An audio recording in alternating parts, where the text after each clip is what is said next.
The telegram that killed her husband passed through Clara Marsh's hands on a Tuesday morning in October. She had transmitted it herself. She didn't know that yet. Not on Tuesday. When the light through the office window was still pale gold and she was thinking about what to make for dinner. She tapped it out in 20 seconds, tore the confirmation slip, moved on to the next one. 100 messages a day came through her hands in Harlan Creek. She thought nothing of any of them. By Thursday night, she knew. They brought Daniel home draped over a horse. Two of Braddock's deputies leading the animal up the main street with their heads pulled low and their faces arranged into something that was supposed to look like regret. Clara stood in the doorway of the telegraph office and watched them come. She had seen grief delivered before. The territory was not gentle with its people, but she had never been the one standing in the doorway waiting for it.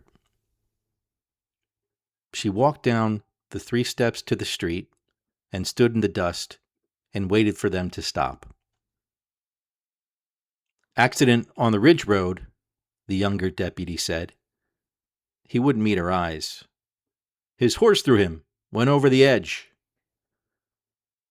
Daniel had ridden that ridge road every week for 11 years. He could have ridden it in the dark, in a storm, half asleep. Clara had watched him saddle that horse more times than she could count, and she had never once seen him uncertain in the saddle. She didn't say any of that. She looked at her husband's hands, hanging loose against the horse's flank, and asked, "Which ridge?" When the deputy said the north one, up past the Callaway timber, she nodded as though that answered something, and thanked them with a voice that didn't shake and waited until they were gone. Then she walked to her desk and opened the logbook to Tuesday. She found it in 40 seconds. Outgoing message, sender, Territorial Governor's Office, Prescott. Recipient, a man named Carver, mining district, no first given name. The message itself was 7 words. "The matter on the ridge, see to it." Now, here's what you need to understand about those 7 words.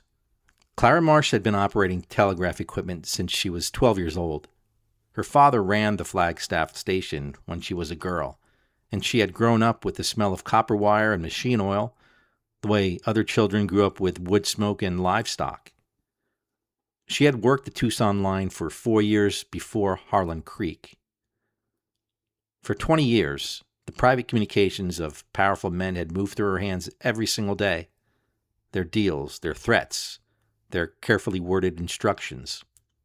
And she had learned, the way you learn anything you do 100 times a day, to read between the lines of language that is designed not to say what it means. 7 words. The matter on the ridge. See to it. She knew exactly what those words meant. She had known the moment she read them, even on Tuesday morning, even before she had any reason to connect them to her husband. Some part of her had filed them away without understanding why. Now she understood. Daniel had been a lands records clerk, quiet, methodical, the kind of man who found satisfaction in numbers that balanced and grew deeply uncomfortable when they didn't. He had been uncomfortable for months. He had been finding irregularities in the county lands records that didn't make sense. Titles transferred without proper filings. Grazing rights sold twice over to different buyers. Survey boundaries that shifted between one record and the next in ways that always seemed to benefit the small, same group of names. 2 weeks before he died, he had told Clara he thought the irregularities went all the way to the governor's office. He had been thinking about going to a federal land auditor he had read about in the Territorial Gazette. She had told him to be careful. She had not been careful enough for both of them. Clara pulled a sheet of paper from the drawer, copied the 7 words in her exact hand, folded it, walked to the back room where they had laid Daniel on the floor because there was nowhere else, and she tucked the folded paper into the inside pocket of his coat, against his chest, and stood there in the dark for a long time with her hand resting over it. "I know," she told him without speaking. "I'm going to be patient." I want you to stop right there and sit with what Clara Marsh decided in that moment. She didn't run. She didn't scream. She didn't go to the sheriff. She already knew Braddock had been Thorn's man since before she arrived in Harlan Creek. She didn't write letters that could be intercepted or speak to anyone she couldn't trust, absolutely, or do a single thing that might signal to anyone that the woman behind the telegraph desk was anything other than what she had always appeared to be: invisible, ordinary, forgettable. She decided to stay exactly where she was, to read every telegram that came through her hands, to copy every one that mattered, to build something so complete and so airtight that when she finally moved, Elias Thorn would not have a single inch of room left to breathe. That decision took 8 years to complete. 8 years of sitting 6 feet away from the man who ordered her husband's death. 8 years of transmitting his messages, handing him his confirmation slip saying "Governor" in a steady voice when he walked through the door, and watching him look right through her every single time like she was part of the furniture. What Clara built in those 8 years is unlike anything this territory has ever produced. Stay with me here. She began the file the morning after Daniel's funeral. She bought a tin box from the hardware store and a ream of plain paper that could have come from any desk in any office in the territory, and she put them both under the floorboard beneath her chair, where the loose board had always been and where no one had ever looked, because no one looked at anything in the telegraph office except the operator's face when they handed over their messages. She made a second copy of everything from the beginning, a locked case at the bottom of her clothing trunk at home, because Clara Marsh had spent 20 years learning that the only document you can rely on is the one that exists in 2 places. The first year was the hardest, not because of the fear, though the fear was real, a cold, steady thing that lived in her chest during business hours and woke her at 3 a.m. when the wind came off the mountains, but because of the discipline. Because she had to read 100 messages a day and copy perhaps 2 or 3 of them and act, for the remaining 97, as though she had read nothing at all. She had to smile at men she knew were involved in her husband's death, and take their messages and transmit them without her hands shaking. She had to listen to conversations she was not supposed to hear and write them down afterward without anyone noticing her pick up her pen. She learned to write with her left hand partially covering the paper in small, tight script, so that if anyone glanced at her desk, they would see nothing more than routine notation. By the end of the first year, she had 41 pages. Now, here's what you need to understand about what Clara was building here.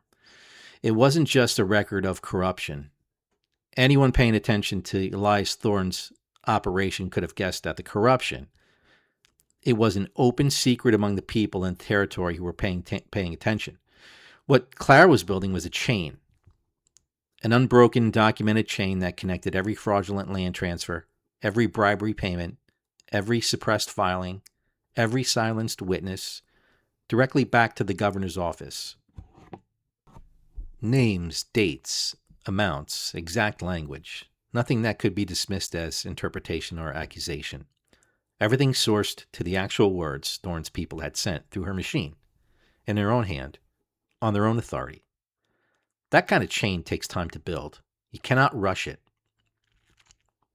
In the second year, a man named Hargrove came through Harlan Creek and stayed 3 weeks.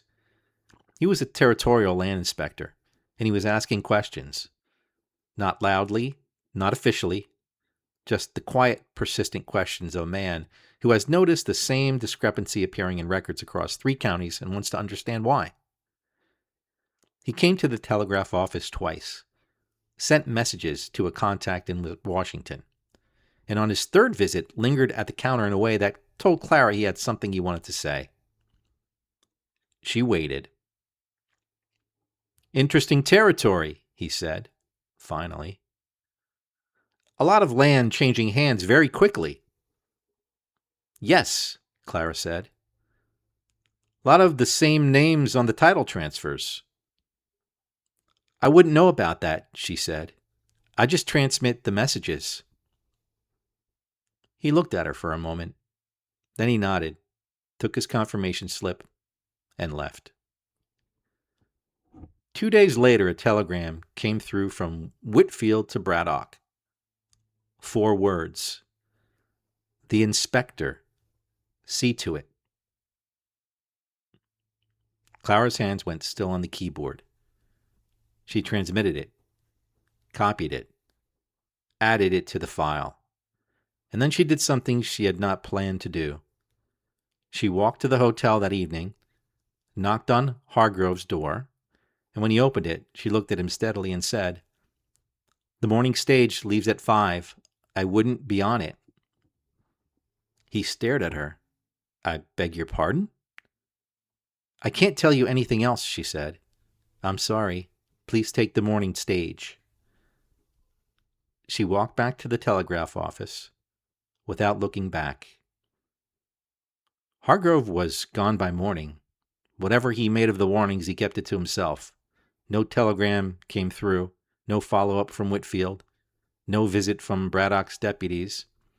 Either he had understood enough to stay quiet, or he hadn't understood anything at all. Clara never knew which. What she knew was that she had taken a risk she could not afford to take again. She had let herself act on impulse, on the human instinct to prevent what she had failed to prevent with Daniel, and it had very nearly exposed everything. She did not make that mistake again. By the end of the 3rd year, she had 112 pages and had come close to moving twice. Once in the spring, when a land deal came through so explicitly criminal that she had sat at her desk for a full hour with the Washington law firm's address in her hand before she had put it back in the drawer. And once in the fall, when she had found what she believed was a second smoking message and had spent 3 sleepless nights convincing herself that wasn't enough yet. Both times she put the file back under the floorboard and went to work the next morning. Both times she was right to wait. In the 5th year, Thorn made the mistake that Clara had been waiting for without knowing she was waiting for it. He sent the message through her office in his own name. Not through Whitfield, not through a cutout, not in the careful administrative language he usually used. A direct message. Sender listed as E. Thorn, Governor, Prescott, to a railroad man named Fisk in San Francisco. The message was about a land parcel that was supposed to be part of the territory's public lands grant to the railroad, except the parcel had been quietly transferred into private ownership 14 months earlier, through a title document that Clara had on page 89 of her file. And the message to Fisk contained an offer to sell it back at a price that represented a 400% profit on the fraudulent purchase price. It was, in legal terms, about explicit as a confession. Now, here's what you need to understand about why that message mattered so much. Everything else in the file was traceable to Thorn through chains of inference. Whitfield sent it, but Whitfield worked for Thorn. Carver received it, but Carver was Thorn's man. Good lawyers could introduce enough distance to create reasonable doubt. This message had no distance. It was Thorn's name, Thorn's offer, Thorn's profit, in Thorn's own words. Clara read it 4 times, copied it 3 times. Once for the tin box, once for the locked case, once on a separate sheet she folded and put it in her coat pocket and didn't add to the file until she got home that night because she didn't trust herself to leave it in the office. She lay awake until 2 a.m. thinking about whether she had enough. She decided she didn't, not quite. What she had was devastating, but it was still, at its core, a financial crime. What she needed, what she had always known she needed, even if she hadn't let herself think about it directly, was the thread that connected Thorn's land operation to Daniel. She waited. In the 6th year, Deputy Reeves started watching the office. Not obviously. He wasn't standing outside with his arms folded. Reeves was smarter than that. But Clara noticed him on the boardwalk across the street more often than chance could explain. And twice she saw him in conversation with the hotel clerk who handled her mail. She didn't know what had triggered the attention.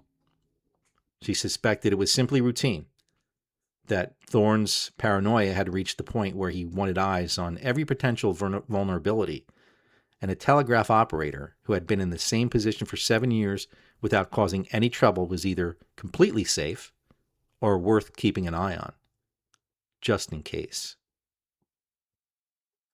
For 3 months, Clara transmitted nothing that could attract scrutiny. She was pleasant, efficient, unremarkable. She kept the file exactly where it was and added nothing to it. Not because there was nothing to add, but because she could feel the attention on her, and she had not come this far to get careless in the 6th year. By the 4th month, Reeves had moved his attention elsewhere. She picked up her pen and went back to work. On the morning of Thorn's fall visit in 1889, he came through the door at 9:10, heavier than he'd been 8 years ago, the easy weight of a man who had never been told no. He handed her a land transfer authorization without slowing his stride. 2 parcels near the new rail line, names she recognized from page 187 of her file.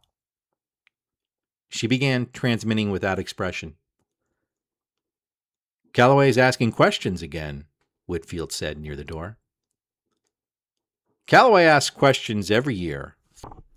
Thorn didn't turn from the window. "Nothing ever comes of it. This time he's talking to the land office directly." A pause. "Then have someone at the land office explain to him that his filing was incomplete, the way they explained it to the last one." Clara set the confirmation slip on the edge of the desk. Thorn picked it up and walked out without looking at her. She had the conversation written down before the door closed. 2 days later, the telegram arrived from Aldrich in the Prescott land office. Rerouted through Harlan Creek because the direct line was down. Addressed to Whitfield. 11 words. "Calloway situation resolved. Same arrangement as Morrison and the Ridge matter." The Ridge matter. She set it down, picked it up, read it a 3rd time. Here's why those 11 words changed everything. 320 pages of land fraud and bribery was enough to end a career. But what Clara had never been able to prove, the thread she had been waiting for, was the direct connection between Thorn's operation and the order that had killed Daniel. This message was that thread. Whoever Morrison was, however his situation had not been resolved, Aldrich had connected it in writing to the Ridge matter. The same shorthand, the same language, the same arrangement. It was an explicit link between the financial crimes and the violence that had enforced them, and it had Thorn's operation stamped all over it. 8 years of patience, and the man's own arrogance had handed it through her own machine. She copied it twice, added both copies to the file, transmitted it to Whitfield exactly as it had arrived. That night, for the first time in 8 years, Clara Marsh cried, not from grief. That had been done long ago, in installments, in the back room after closing. She cried because she was finished waiting. She cried the way you cry at the end of something enormous. Not from sadness, but from the physical relief of a weight finally being set down after so long that you had forgotten what it felt like to carry it. She dried her face, opened her desk drawer, took out the letter she had been drafting for 14 months, and wrote the final paragraph. If you've been sitting with Clara through 8 years of silence and careful hands and a governor who looked right through her twice a year, I need you to do one thing before we go any further. Subscribe. Hit the notification bell, because what happens next is the part of this story I've been waiting to tell you since the beginning, and I don't want you to miss a single word of it. Clara Marsh had spent 8 years building a file, but she had also spent 8 years thinking about exactly one question. When the moment finally came, who was the right person to hand it to? Not a judge, not a marshal, not any official within 300 miles of the Arizona Territory. The person she had been writing to quietly through a postal address in Tucson that no one in Harlan Creek had ever seen was a reporter for the Chicago Tribune. And he was arriving on tomorrow's afternoon stage. His name was Robert Callum, and he had been doing investigative work for the Tribune for 16 years. He arrived on a Wednesday afternoon carrying a leather satchel and the particular watchful stillness of a man who has learned to walk into dangerous situations without appearing to. He checked into the hotel, ate dinner alone at a corner table. At 8 o'clock, he knocked on the side door of the telegraph office, which Clara had left unlocked for the first time in 8 years. She had both copies of the file on the desk, the tin box and the locked case side by side. Between them, a handwritten index, every document cross-referenced by date, sender, recipient, and subject, that had taken her a week to prepare. Callum sat down across from her, set his satchel on the floor, and said, "Show me the strongest ones first." She showed him the 11 smoking messages.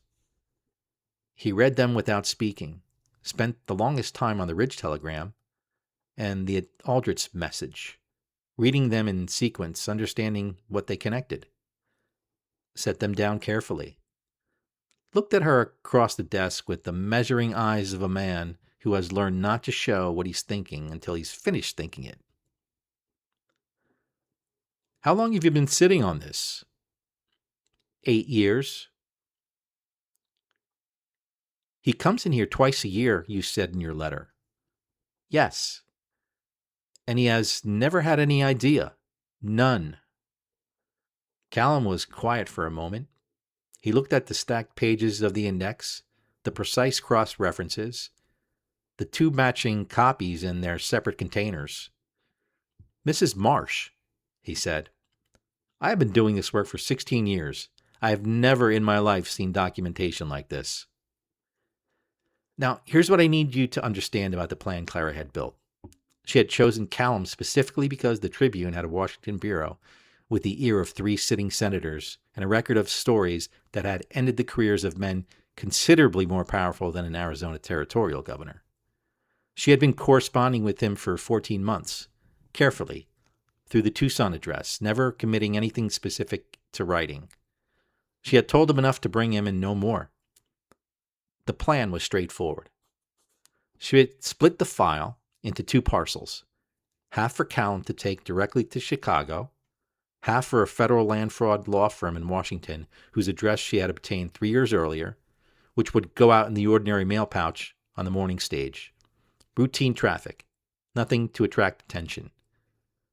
2 destinations, 2 copies, no version of events in which Thorn could suppress both.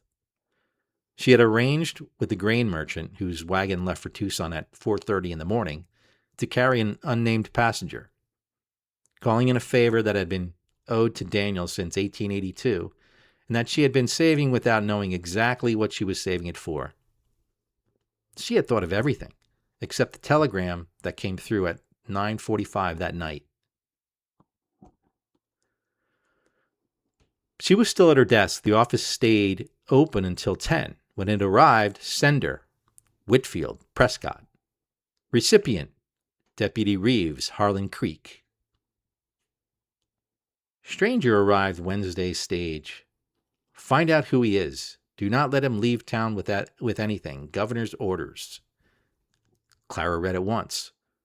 Walked to the back room where Callum was reviewing the index. Set it on the table in front of him without speaking. He read it, folded it, looked up at her. How early does the morning stage leave? 5 o'clock, but the stage stop will be watched. Is there another way out of town? The grain merchant's wagon leaves at 4:30. She paused. I arranged it last week. Callum looked at her steadily. You planned for this. I planned for everything, she said. I have had 8 years. What happened in the next 6 hours, I want you to understand, was not luck. It was not improvisation. It was the final movement of something Clara had been composing for nearly a decade. She was not afraid. That surprised her when she noticed it. She had imagined this night many times and had always assumed she wouldn't be afraid. But fear belongs to people who are uncertain, and Clara Marsh had not been uncertain about anything since the night she stood alone in a dark room with her husband's body and made him a promise. She split the file in two. Callum's half went into his satchel. The smoking messages, the index, the key financial documents, the Ridge telegram, and the Aldrich message together in a separate envelope labeled and explained in her handwriting. Her half went into a wrapped parcel, already addressed to the Washington law firm, already bearing correct postage, already containing a 3-page letter she had written for 4 months earlier, explaining exactly what the documents were, where they had come from, and what she believed they proved. She handed both to Callum at 4 a.m, the parcel for the mail pouch, the satchel for the wagon. If something happens, she said, if they intercept the wagon, the Washington parcel still goes, and my logbooks are here. They've always been here. Nothing is going to happen to the wagon, Callum said. I know, she said, but I have been the kind of person who plans for everything for 8 years now, and I don't know how to stop. He looked at her in the dim lamplight for a moment. Then he picked up his satchel. 10 days, he said. 2 weeks at the outside. She walked him down the alley behind the library in the gray pre-dawn dark. The grain merchant was already on the bench, hat pulled low, asking no questions. Clara had told him nothing except that a man would need a ride, and that Daniel would have wanted her to ask. Callum climbed up. The wagon rolled out of Harlan Creek without a sound. Clara stood in the alley until she couldn't hear the wheels anymore. Then she walked back to the telegraph office, sat down at her desk, and at 4:53 a.m, a follow-up telegram came through from Whitfield. Detain the stranger immediately. Use whatever means necessary. Governor's orders. She transmitted it at 5:04. 11 minutes after Robert Callum cleared the edge of town. She wrote the time in her logbook in her careful, exact hand and allowed herself, in the empty office, in the early morning dark, one small and private smile. I need you to sit with what Clara just did. She didn't simply hand documents to a reporter and hope for the best. She engineered a situation with no exit.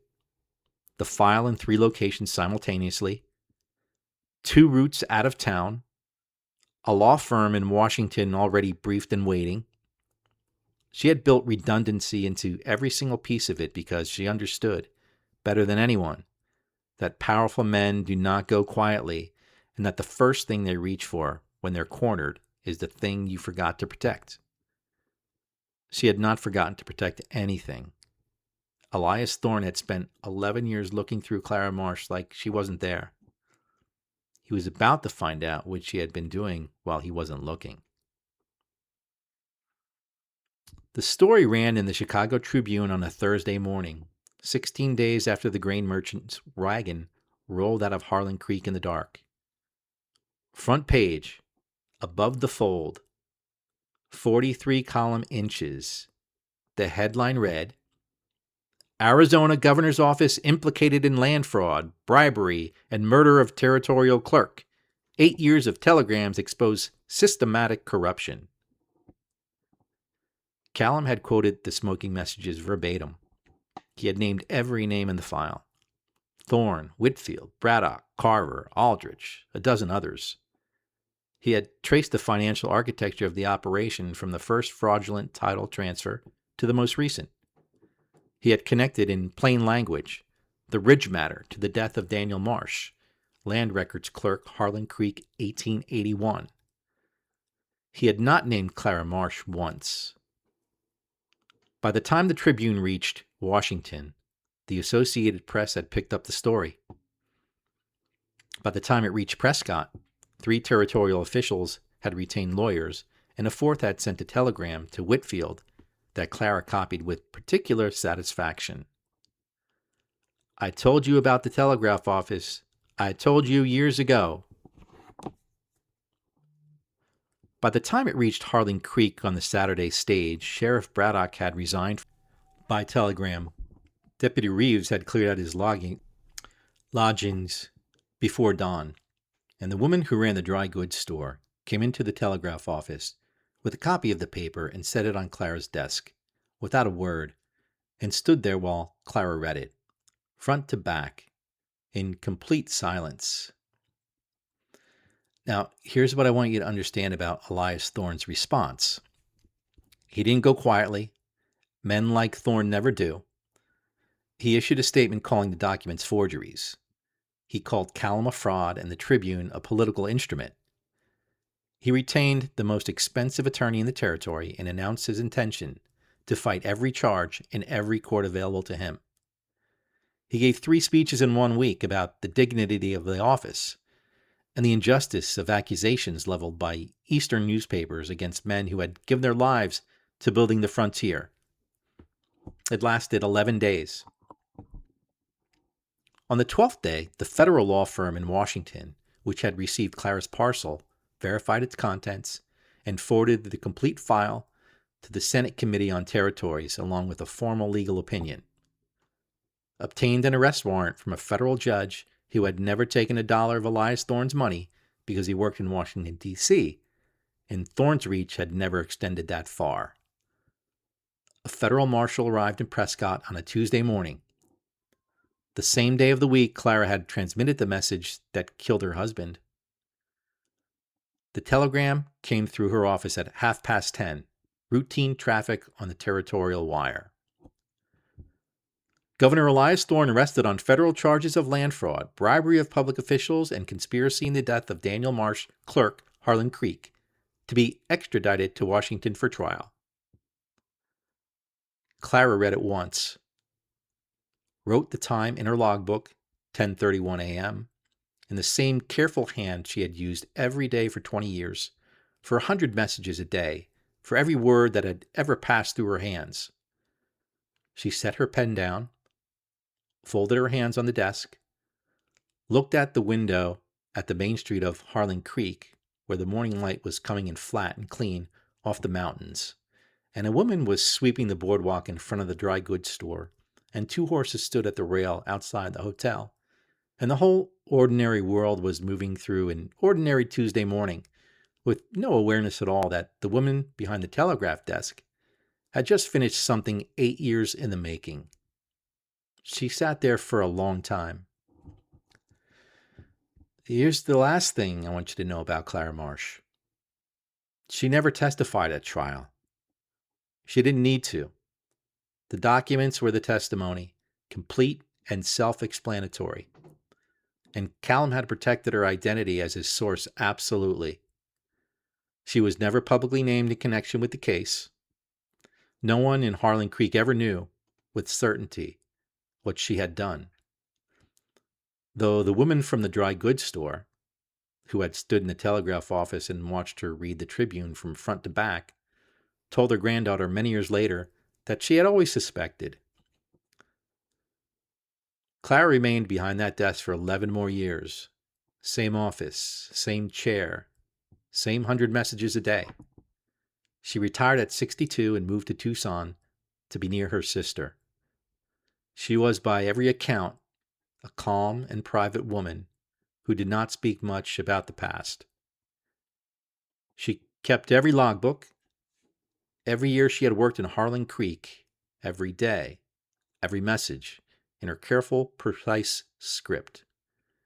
She donated them all to the University of Arizona upon her death in 1911. The archivist who cataloged them spent 3 months working through the collection. He wrote in his final notes that they were the most complete record of territorial political corruption he had ever encountered, that they had clearly been assembled with deliberate intent, organized and cross-referenced in a way that could only belong to someone who had understood from the very beginning exactly what they were building. He was right. Clara Marsh had understood since the night she stood in a dark room with her husband's body and tucked a folded piece of paper into his coat pocket and made him a promise she intended to keep regardless of how long it took. 8 years, 342 pages, one front page of the Chicago Tribune. That was her answer to every man who had ever looked through her like she wasn't there. And every single one of them never saw it coming.